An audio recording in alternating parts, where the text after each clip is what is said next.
নমস্কার বন্ধুরা, অহনা চ্যানেলে আপনাদেরকে শুভ সন্ধ্যা। আজকে আমাদের ইতু পুজো হয়েছে, তো সুজি দিয়ে বানিয়েছি।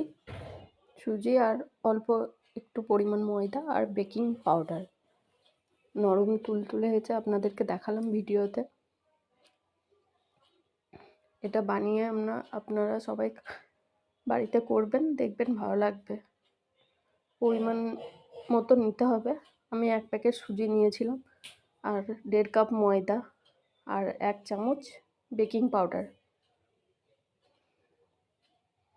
এতে তেল ছাড়া, এতে অয়েল দিলেও হবে। তেল শুধু কড়াইয়ে তাছাড়া আর কিছু লাগে না। আর পরিমাণ মতো লবণ। আপনারা যদি মিষ্টি খান তাহলে আপনারা সামান্য চিনি দিতে পারেন, কিংবা এখন তো শীতের সিজন, খেজুরের গুড় উঠেছে, খেজুরের ঝোলা গুড় দিয়ে আপনারা খেতে পারবেন।